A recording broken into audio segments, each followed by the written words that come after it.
Hey, should you contribute to a 401k if there is no company match? Let's get into it. Lightning strikes and then you're gonna know my name. Hey, look, one of the great features I love about a 401k is the company match.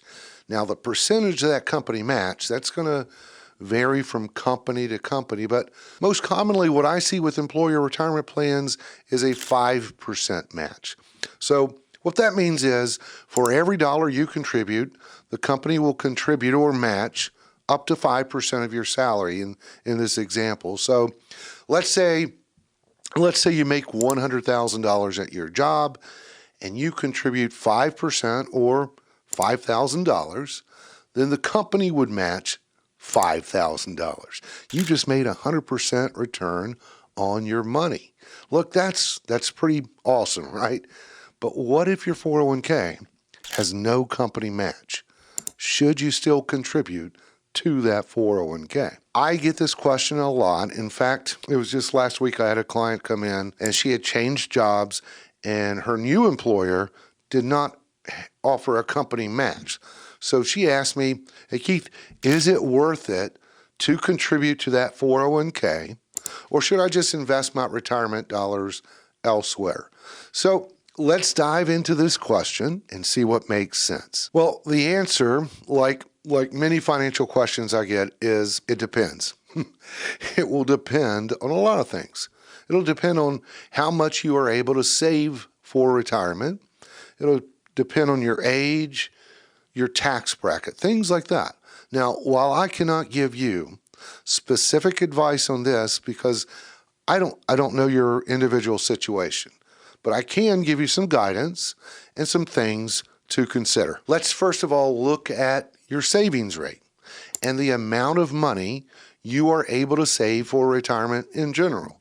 So generally speaking, you should aim to save 15% of your income towards retirement. That's if you started saving in your 20s.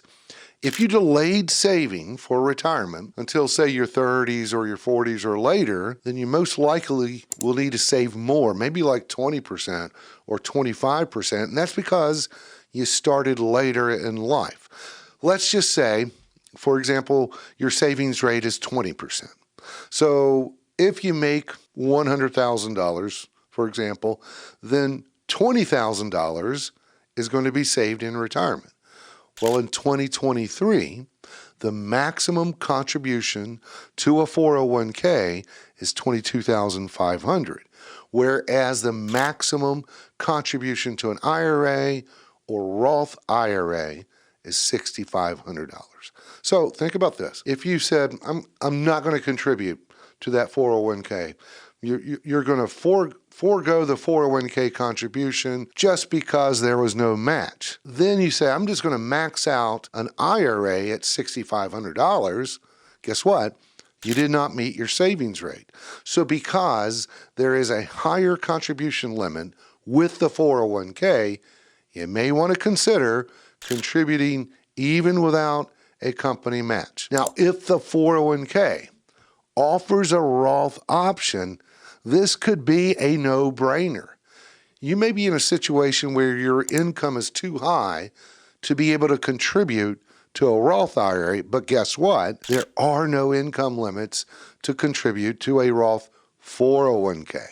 So if that company offers the Roth option, seriously consider contributing to that even without a company match. If they don't offer the Roth option, then maybe consider mixing some of your contributions into the 401k traditional, maybe open up a Roth IRA with the rest if your income is below those contribution limits. Now, another thing we need to look at is your tax bracket. If you are in a high income tax bracket, you may need the tax deduction of the traditional 401k contribution. So we may look at, maybe a combination of the Roth 401k, if they offer it, and the traditional 401k contribution.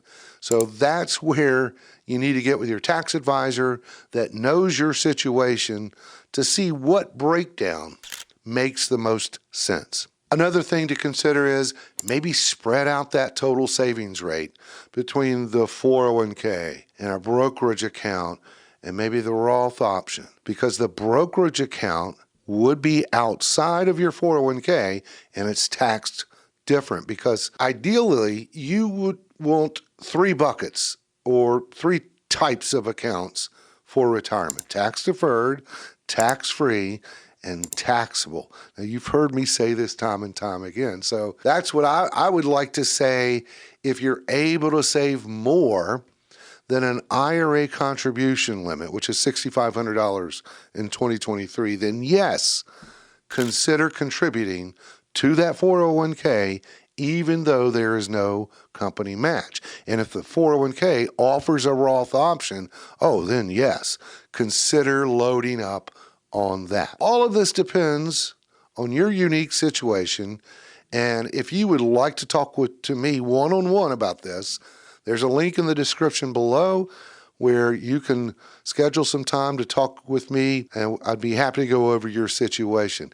Hey, I hope you have found value in this information. If so, please consider subscribing to this channel, and we'll see you next time. A champion